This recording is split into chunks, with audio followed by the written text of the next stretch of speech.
Everyone, good morning. So great to see so many of you here. Thank you for coming back. I know because it was a big night yesterday. I didn't realise that police superintendents drank so much. but then up with the birds, going for morning jogs and pumping iron in the gym. So there you go, that message about well-being clearly seeping through. Well, look, welcome back to the final day of PSA Conference 2025. It's a short morning, but it is jam-packed with some more thought-provoking sessions. I remind you again, keep those mobile phones on silent, and remember, we want questions coming from you. This is your conference, so don't forget to put those questions into Slido. You can do it anonymously, you can put your name. Of course, as usual, we'll have the roaming mic as well. No fire alarms planned, so if we hear one, it's the real thing, and just follow your leader. But we have to be on the grass verge outside. Now, I keep mentioning this, but it's another reminder, because as part of the exhibition this year, the PSA have a stand. So if you haven't, do go there. I mean, aside from the amazing raffle, which we'll draw a little bit later on this morning, some big prizes, including a hotel stay, it's a real chance to speak to some of the National Executive Committee during the refreshment breaks.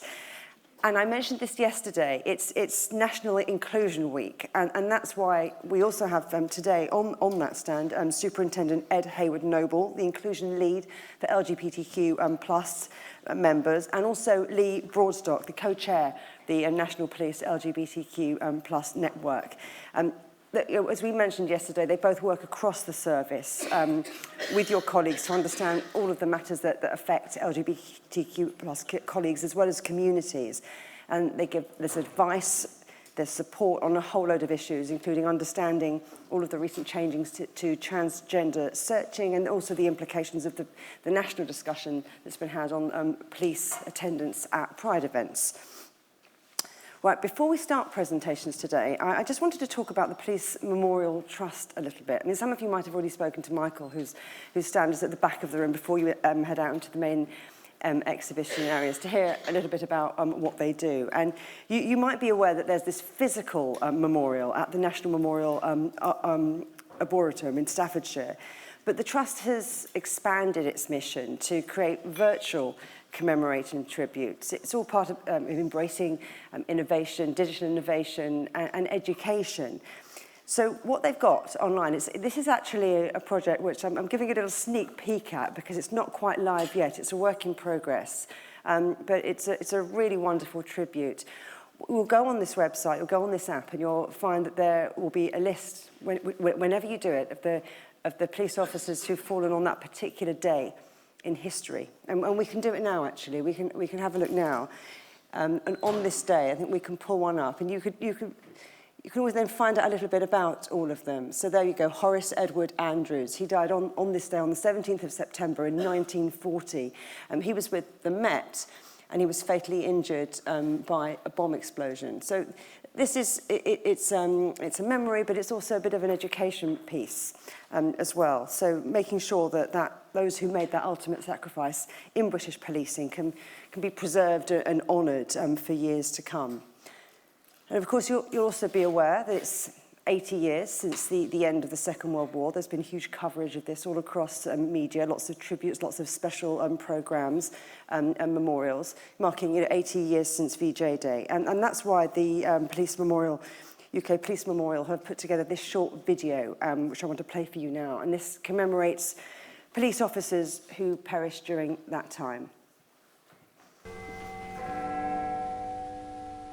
I am speaking to you from the Cabinet Room at 10 Downing Street.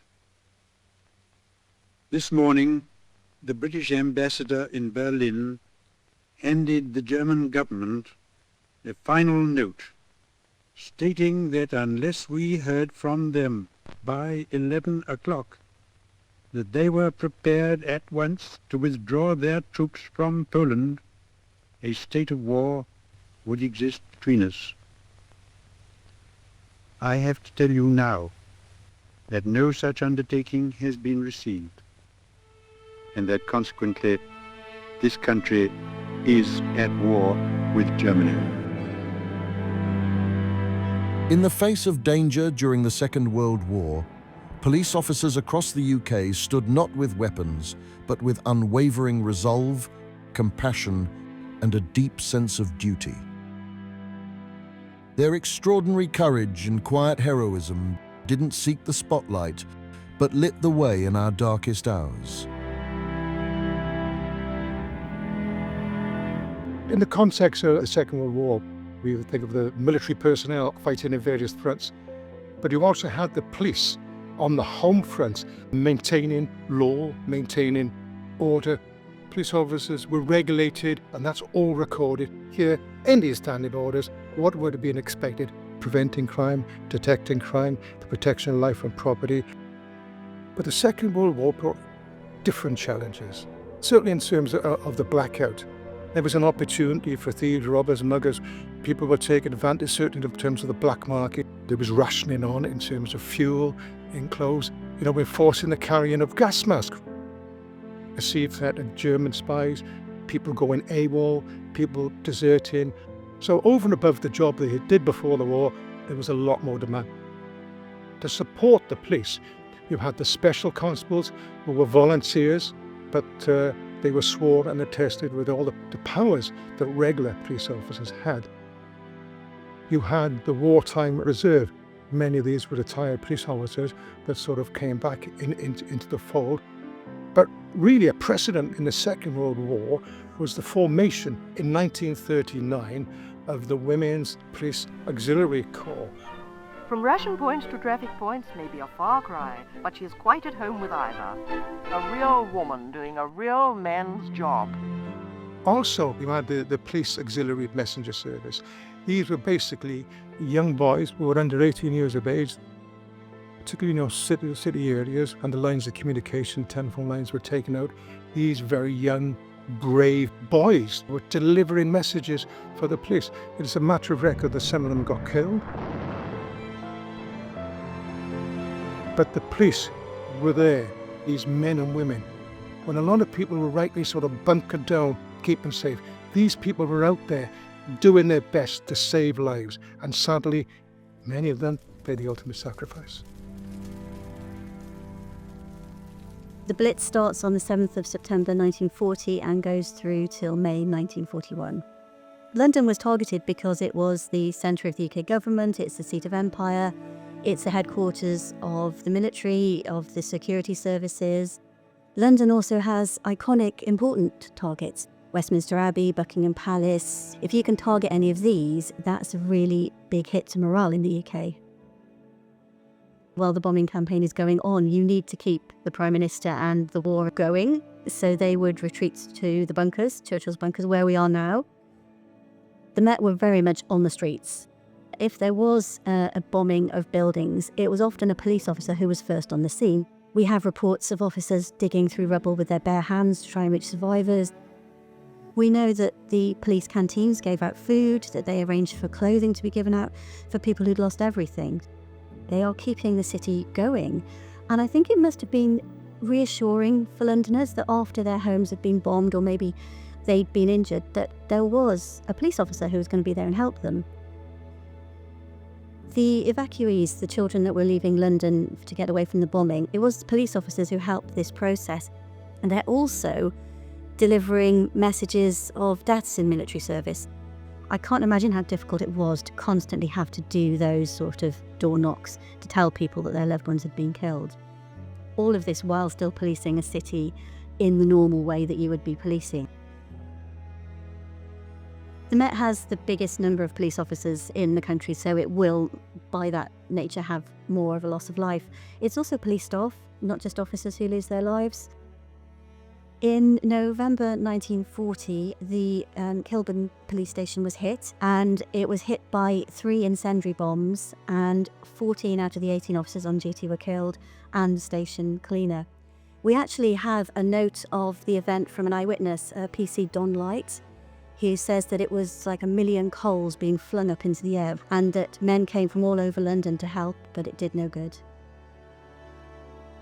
The first female police officer killed on duty was killed during the war, Bertha Gleghorn. She was walking across the yard of Tottenham Road Police Station when it was hit by a doodlebug, a flying bomb. At one point, there were 57 consecutive nights of bombing. Police officers would have been very much on the front line of dealing with the bombing, with the consequences of that constant aerial attack. From steel to cotton. All day long the looms are weaving, but all night now there must be men to watch for firebombs. As soon as war broke out, chief constables were allocated as the chief air raid wardens. So you've got to do all kinds of civil defence duties, as well as all the policing responsibilities that are not going away. Lots of experienced officers were called up to military service, so the forces are starting to have depleted ranks. It must have been one of the most challenging times to be a leader in policing. The German air forces were focusing their attention on cities right across the country. We had bombings, air raids all over Birmingham and Coventry in particular as industrial heartlands of the country. Police officers are going out there having to try and deal with the effect immediately. So it could be as little as stamping out a little fire, stopping it from spreading, or it could be dealing with the aftermath of a massive bomb dropping on a building, causing absolute carnage. We had an officer in the mess room at Digbeth Police Station when a bomb fell in Allison Street directly outside, blasted straight through the wall and killed him outright. At our police headquarters in Birmingham on Newton Street, a bomb fell on the corner of the building. There was an inspector on the roof who was fire watching, killed outright. And similarly in Coventry, in St Mary's Street in the headquarters there, direct hit on the police station, multiple casualties, several officers killed. But policing had to continue. They had to carry on with that really important work and try and pick up the pieces. This is a letter from PC Robert Evans Ace to his wife and son, who he sent away during the war for their own safety.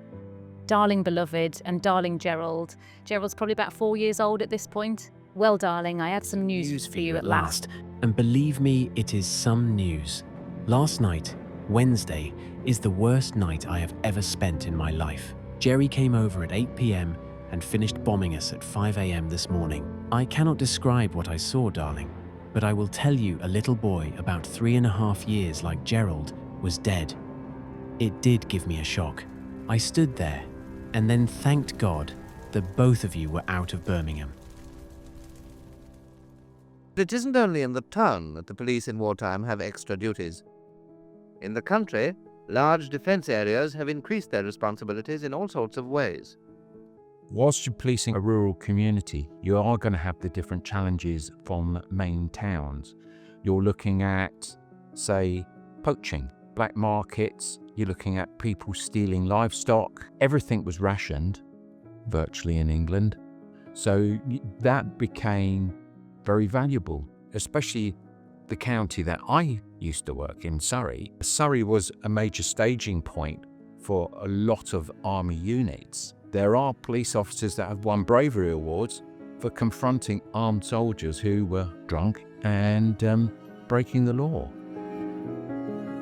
During the daytime, you'd be visible.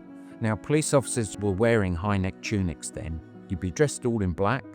You'd have a black cape on if it was cold and you're on your bike.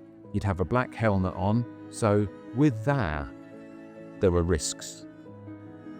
William Harold Story was 35 years old when, during the blackout, he was struck by a taxi and he died of his injuries at the scene.